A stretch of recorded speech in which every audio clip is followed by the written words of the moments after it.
लोकांचं पुन्हा एकदा डायव्हर्जन कलाकारांना लाईव्ह पाहण्यात किंवा नाटकातनं प्रत्यक्ष जो अनुभव मिळतो कलाकाराला पाहण्याचा किंवा त्याचा परफॉर्मन्स पाहण्याचा, तो चित्रपटात आणि वेबसिरीजमध्ये नाही मिळत. कारण शेवटी ते म्हणजे ते पडद्यावरचं असतं.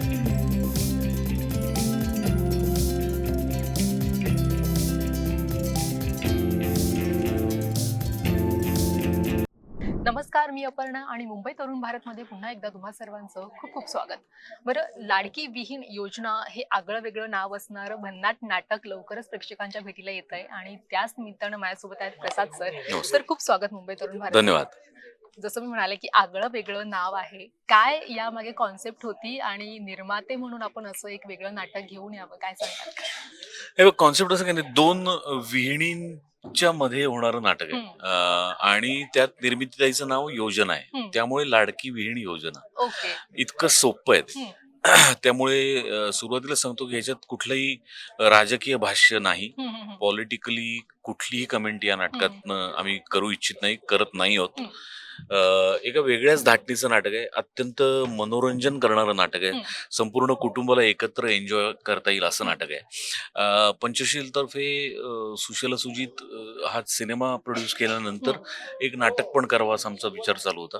आणि सुदैवाने हे नाटक करण्याचं दिलीप जाधवांच्या मनात होतं आणि त्यांनी लगेच मला सांगितलं की या नाटकात आपण एकत्र असोसिएशन सुरू करू या नाटकाच्या निमित्ताने. आणि आम्ही नाटक वाचलं, आम्हाला आवडलं आणि टुडे वी आर बरं, या हिअर. नाटकाशी खूप सारे लोक जोडले गेलेले आहेत. म्हणजे आता स्वप्नील सर सुद्धा असतील, ते हे सगळेजण तुम्ही निर्माते आहात. मग ह्या सगळ्यांनी मिळून आपण एक निर्मिती करावी किंवा यामागे तुमची काय थॉट प्रोसेस होती?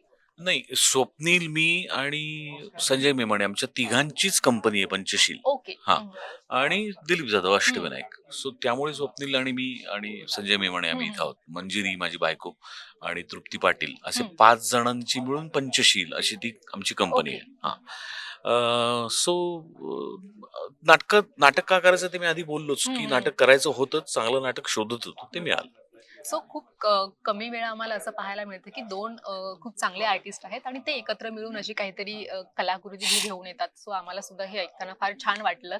सो प्रेक्षकांना काय सांगाल की एक्झॅक्टली प्रेक्षकांना नाटकातनं काय पाहायला मिळणार आहे? आणि जेव्हा कास्टिंगचा विचार आला तेव्हा निर्मितीताई किंवा हे सगळे असतील, याच्यामध्ये तुमचा किती पार्ट होता? नाही, दिलीप जाधव नाटक शोधत होते, तेच निर्मितीताईसाठी शोधत होते. ओके. आणि प्रथमेशनी त्यांना अप्रोच केलं.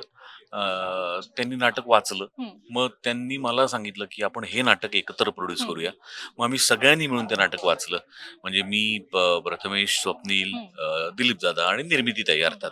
आणि आम्हाला सगळ्यांना ते आवडलं आणि मग ते आम्ही एकत्र प्रोड्यूस करायला ठरवलं. त्यामुळे निर्मितीताईसाठीच नाटक करायचं होतं, हे आधी ठरलं ओके. होतं. म्हणजे निर्मितीताई ऑलरेडी इन होत्या येस, यामध्ये. Yes, yes. बरं, आता जेव्हा आपण रंगभूमीवरती आहोत आणि तुमचं आणि रंगभूमीचं खूप जुनं नातं आहे, म्हणजे अनेक वर्ष प्रेक्षकांनी तुम्हाला पाहिलेलं आहे.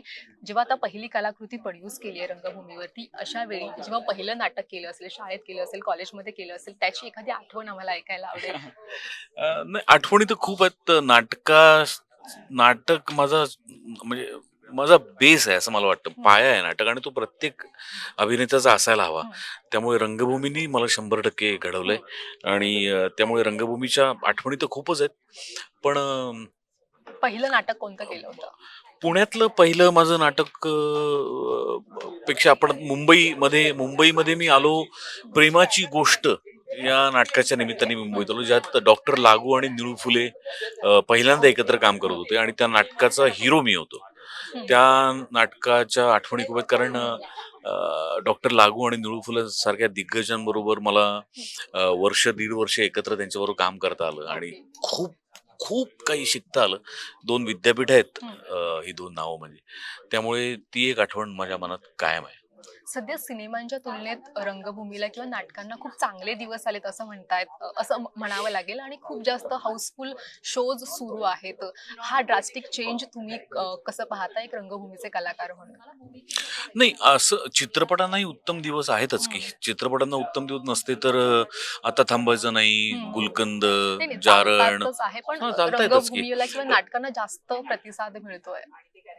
मला असं वाटतं की लोकांचं पुन्हा एकदा डायव्हर्जन कलाकारांना लाईव्ह पाहण्यात किंवा नाटकातनं प्रत्यक्ष जो अनुभव मिळतो कलाकाराला पाहण्याचा किंवा त्याचा परफॉर्मन्स पाहण्याचा, तो चित्रपटात आणि वेब सिरीज मध्ये नाही मिळत. कारण शेवटी ते म्हणजे ते पडद्यावरच असतं आणि हे खरं असतं, प्रत्यक्षात चालू असतं.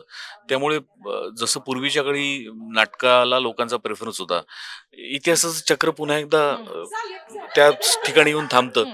तसं काहीसं झालं असावं असं मला वाटतं. पुन्हा एकदा लोक नाटकाकडे वळलेत आणि आनंद आहे त्याचा, कारण रंगभूमी जिवंत राहायलाच पाहिजे, प्रश्नच नाही काही. सो सिनेमांमधून अजून काय नवीन प्रोजेक्ट्स पाहायला मिळणार आहेत?